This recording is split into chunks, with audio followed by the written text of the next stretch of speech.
गुजरात के वडोदरा में हुए पुल हादसे की करेंगे।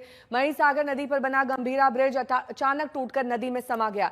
इस हादसे में अब 9 लोगों की जान गई है, ये आंकड़ा सामने आ रहा है। ये पुल वडोदरा आनंद जिले को जोड़ता है। हादसे के दौरान पुल से गुजर रही 5 गाड़ियां नदी में गिर गईं। पिछले साल ही गंभीरा ब्रिज को रिपेयर किया गया था।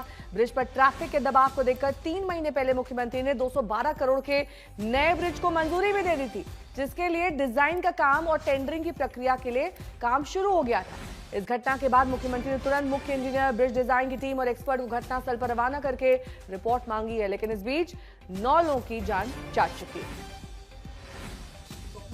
अभी हम आनंद और वडोदरा को जोड़ने वाला जो ब्रिज है, गंभीरा ब्रिज, हम वहां पर दूसरी ओर, मतलब यहाँ सामने की ओर जो है वो वडोदरा डिस्ट्रिक्ट की हद शुरू हो जाती है। हम आनंद की जो हद है वहां पर है, जहां पर ये ब्रिज का जो बीच का भाग है वो गिर गया। आज सुबह की ये घटना है।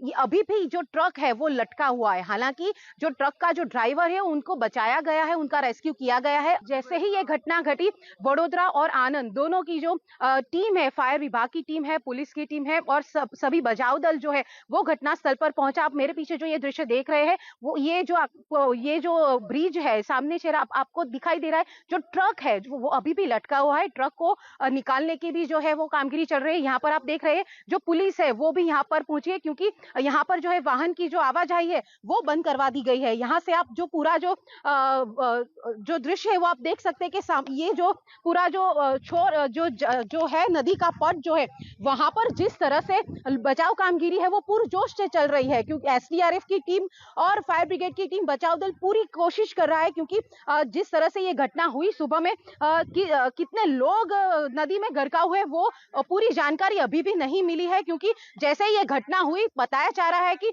5 से 6 जो वाहन है वो इस घटना में जो नदी में गरकाव हुए थे। ये पूरी जो नदी है वो महीसागर नदी है और ये जो ब्रिज है वो आनंद के गंभीरा और वडोदरा के पादरा गांव को जोड़ने वाला ये ब्रिज है। यहाँ पर ये जो ब्रिज है यहाँ पर ज्यादातर जो जॉब करते हैं वो लोग यहाँ से अप डाउन करते हैं और इसी वजह से इस ब्रिज का जो लोग हैं वो इस्तेमाल करते थे। तो 2 तस्वीरें हम आपको दिखा रहे हैं कि इस तरीके से वडोदरा में पुल टूट गया है। हालांकि नए पुल के निर्माण के लिए बजट का आवंटन, डिजाइन की प्रक्रिया सब कुछ शुरू हो चुका था, लेकिन अभी तक इस पुराने पुल का इस्तेमाल बेहिसाब तरीके से किया जा रहा था। ना बड़े वाहनों की आवाजाही पर कोई रोक लगाई गई थी, जबकि ये मालूम था कि पुल जर्जर हालत में है। पुल उस तरीके से अब नहीं रह गया है कि ये इतने सारे और भारी वाहनों का बोझ सह सके। 9 लोगों की जान चली गई है। अब देखिए, इसके बाद पूरा रिवीजन मीटिंग होगी, रिव्यू होगा, रिपोर्ट सौंपी जाएगी, लेकिन 9 लोगों की जान वापस नहीं आएगी। अतुल तिवारी मेरे सहयोगी जुड़ गए हैं तमाम जानकारी के साथ। अतुल, अब क्या फायदा है, ये रिपोर्ट सबमिट भी हो गई तो जो लोग जान हथेली पर डालकर इस पुल को रोजाना क्रॉस कर रहे थे, एक बड़ा हादसा हो सकता था। हालांकि ये भी बहुत बड़ा हादसा है, लेकिन ज्यादा लोगों की भी जान जा सकती थी। मोरबी पुल के बाद भी कोई सबक नहीं लिया गया। क्या कोई सीख लेने की जरूरत है, या फिर ऐसे ही जर्जर पुलों पर हम रोजाना सफर करते रहेंगे अपनी जान पर खेलकर?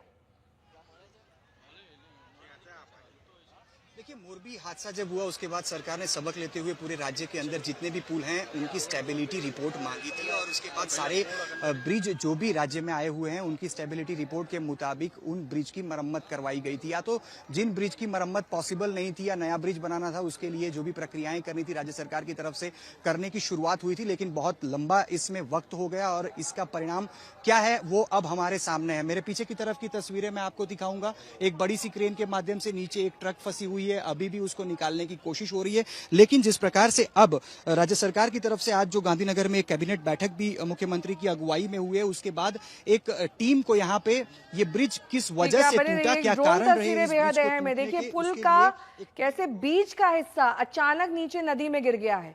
इतना बड़ा गैप, इतनी बड़ी ये जो डिस्टेंस आप देख रहे हैं, इसमें पुल ही नहीं है। पुल का ये हिस्सा एक पोल से दूसरे पोल तक, एक पिलर से दूसरे पिलर तक अचानक भरभराकर नीचे समा गया है। कई गाड़ियां से बताया जा रहा है कि नीचे नदी में समा गई, जिसमें 9 लोगों की जान चली गई। ये बड़ा हादसा गंभीरा पुल पर, 45 साल पुराना ये पुल बताया जा रहा है, जो दरक भी रहा था। आवाजाही बेरोक टोक हो रही थी। ये नहीं था कि जो भारी वाहन हैं वो उस पुल से नहीं गुजर सकते हैं। सारे वाहन गुजर रहे थे रोजाना। अतुल मेरे सहयोगी जुड़े हुए हैं। अतुल, ये तस्वीरें अपने आप में बहुत अचंभित भी करती हैं। एक तरफ हम बुलेट ट्रेन की बातें करते हैं इस देश में, और दूसरी तरफ ऐसे पुल हैं 9 लोगों की जान ले लेते हैं। देखिए, बिल्कुल एक तरफ बुलेट ट्रेन प्रोजेक्ट जारी है और लगातार अलग अलग ब्रिज के निर्माण की खबरें सामने आ रही हैं, लेकिन कई सारे ऐसे ब्रिज हैं जो कि 30 साल, 40 साल, 45 साल पुराने ब्रिज भी हैं, जिन पर अभी भी हर प्रकार के वाहनों की आवाजाही जारी है और समय समय पर उनकी मरम्मत राज्य सरकार की तरफ से कराई जाती है। और उसी प्रकार का ये भी एक गंभीरा ब्रिज था जो कि आणंद से वडोदरा को जोड़ता है। मध्य गुजरात के लिए ये बहुत ही महत्वपूर्ण ब्रिज माना जाता है, लेकिन इस ब्रिज के जिस प्रकार से ड्रोन शॉट भी देखने को अगर मिलेंगे, तो मैं स्पॉट पे मौजूद हूं, लेकिन एक अंदाजा मैं भी लगा सकता हूं कि ऊपर की तरफ से किस प्रकार की तस्वीरें सामने आती होंगी, क्योंकि 23 स्पान इस ब्रिज के अंदर थे, जिसमें से एक बीच का पूरा स्पान जो है वो टूट गया। 2 पिलर अभी भी आप खड़े देख पा रहे हैं, लेकिन वो 2 पिलर के बीच की जो सड़क थी, जो 2 स्पैन के बीच का जो हिस्सा था वो टूट गया और अभी भी एक ट्रक जो टूटा हुआ जो स्पान जो हिस्सा है उस पे लटका हुआ दिखाई पड़ रहा है। हालांकि गनीमत यही रही कि उसके अंदर जो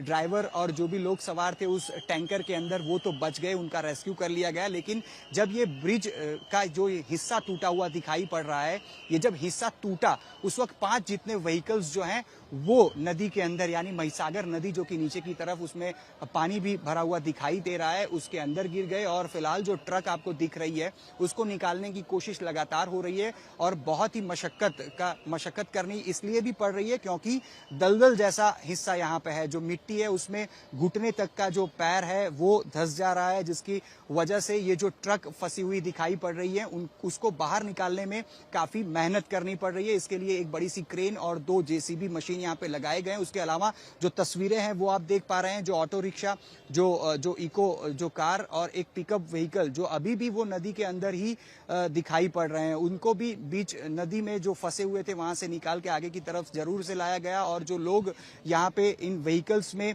सवार थे उनमें से 9 लोगों की मौत हो चुकी है, जिनकी पुष्टि खुद वडोदरा कलेक्टर की तरफ से कर दी गई है और 6 से ज्यादा लोगों को जो घायल हैं इनको इलाज के लिए यहाँ से एसएसजी अस्पताल उनमें से 2 लोगों को ले जाया गया। रिस्पॉन्सिबल कौन है, कार्रवाई किसके खिलाफ की जाएगी, क्योंकि सिर्फ रिपोर्ट से काम नहीं चलेगा?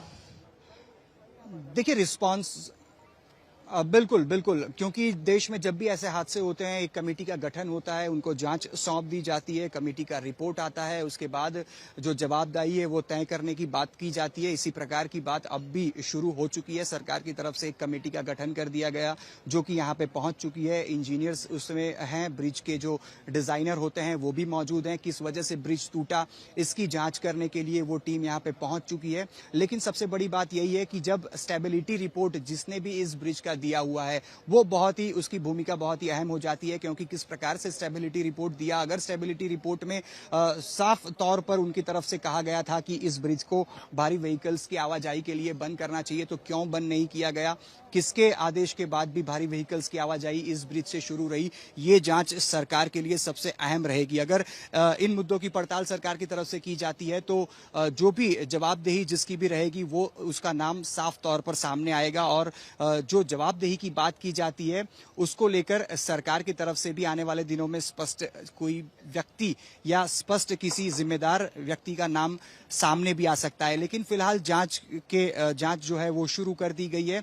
पर स्टेबिलिटी रिपोर्ट जो कि जब मोरबी ब्रिज जब टूटा था उसके बाद से राज्य सरकार ने गुजरात के सारे ब्रिज की स्टेबिलिटी रिपोर्ट मांगी थी और इस ब्रिज की क्या स्टेबिलिटी रिपोर्ट रही होगी, अब सबसे बड़ा सवाल यही है, क्योंकि स्थानीय लोगों का लगातार यही विरोध था। इवन कांग्रेस की तरफ से विरोध करके 2017 में ही ये बात कही गई थी कि यहाँ से भारी जो व्हीकल्स हैं उनकी आवाजाही को रोक दिया जाए। लेकिन लगातार जो भारी व्हीकल्स की आवाजाही है यहाँ से शुरू रही, आज भी शुरू रही और आखिरकार परिणाम सामने है। 9 लोगों को हमने खो दिया है, 9 लोगों की मौत हो चुकी है, 6 लोग इसमें घायल हैं। सरकार की तरफ से यही कहा जा रहा है नए ब्रिज की मंजूरी थी। इसका मतलब साफ है कि सरकार को भी पता थी कि इस ब्रिज के हालात क्या हैं। मैं ब्रिज के ऊपर भी जाके आया हूं। ब्रिज में लगभग 10 फीट पे ही अगर आप देखोगे तो 4 से 5 जितने गड्ढे भी हैं। जो दीवारें हैं ब्रिज के आसपास की वो टूटी हुई हैं, कई जगह दीवार टूटी हुई है, वहां पतरे लगा दिए गए हैं। यानी कि ब्रिज के हालात बहुत ही खराब थे। 40 साल से भी अधिक पुराना ये ब्रिज है और इस ब्रिज पर जब भी भारी व्हीकल्स की आवाजाही रहती थी तो कुछ ब्रिज भी कुछ हद तक वाइब्रेट होता होता था, इस प्रकार का दावा स्थानीय लोगों के द्वारा भी किया जा रहा है। यानी कि बहुत ही साफ है कि इस ब्रिज की हालात अच्छे नहीं थे, लेकिन तो इसके यानी कि बावजूद हम भी ये ब्रिज पर माने, जो हैवी ये हम व्हीकल्स मान हैं, लेते हैं ना उनकी कि आवाजाही जो जारी मरम्मत रही। की गई वो महज खाना पूर्ति थी, उससे कोई फायदा नहीं हुआ। आपने इधर उधर पैचिंग कर दी, लेकिन ब्रिज वैसा का वैसा रहा, वो जर्जर हालत में था, उसमें ज्यादा भारी वाहन अलाउड नहीं होने चाहिए थे, फिर भी वहां पर चल रहे थे। तो ये कई सारे मुख्य कारण हैं। तो प्रशासन अब भी नींद से जागा है या फिर नहीं, या फिर कई और ऐसे पुल हो सकते हैं जो आपकी जान पर हावी हो जाएं? देखिए, कई सारे ऐसे पुल हैं जिनकी हालत जर्जर है और उसके ऊपर जो सड़कें हैं वो पूरे उस पे गड्ढे भी देखने को मिलते हैं। और जो मेरे पीछे की तरफ का जो ये गंभीरा ब्रिज का पुल टूट चुका है, अगर इसकी भी बात करें तो स्टेबिलिटी रिपोर्ट बहुत ही महत्वपूर्ण इसमें अपना रोल निभाएगी, क्योंकि स्टेबिलिटी रिपोर्ट में अगर इस पे भारी व्हीकल्स की जो आवाजाही है अगर उसको रोकने की बात कही गई थी, तो किसके आदेश के मुताबिक इस पर से हैवी व्हीकल्स गुजर रहे थे, ये भी सबसे बड़ा सवाल है। क्योंकि 40 साल पुराना ब्रिज, अगर किसी ब्रिज की अगर हम आयु की बात करें तो 20 साल जितनी आयु एक सामान्य ब्रिज की होती है, उसमें भी 23 स्पान वाला ब्रिज है। यानी कि ये कोई छोटा ब्रिज नहीं है, काफी लंबा ब्रिज है और दो बड़ी सिटी को जोड़ने वाला ये ब्रिज था और मध्य गुजरात के लिए काफी अहम ब्रिज है।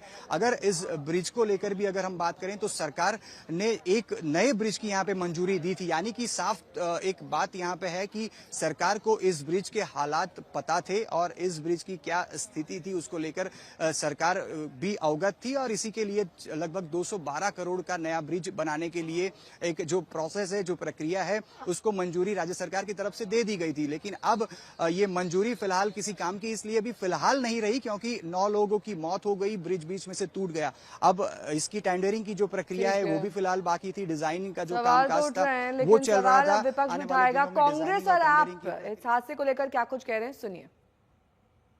हमने सरकार से बार बार मांग की थी, लोगों ने भी सरकार को लिखित तौर पे बार बार रजूआत की थी कि ये ब्रिज की हालत ठीक नहीं है, उसकी मरम्मत होनी चाहिए, उसकी जो टाइम लिमिट है वो खत्म हो चुकी है, तो उसके लिए नया ब्रिज बनाने की तजवीज होनी चाहिए।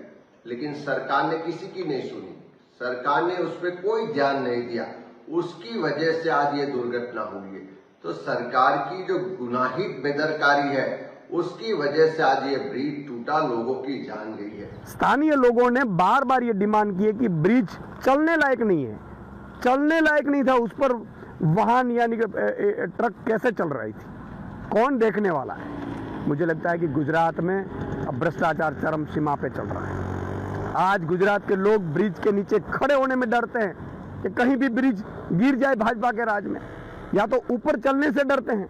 और बार बार यही हो रहा है, टैक्स भरे जनता, खिस्से भरे, जेब भरे भाजपा के नेता और मौत जनता को, आम जनता को मिले, ये कैसा न्याय है।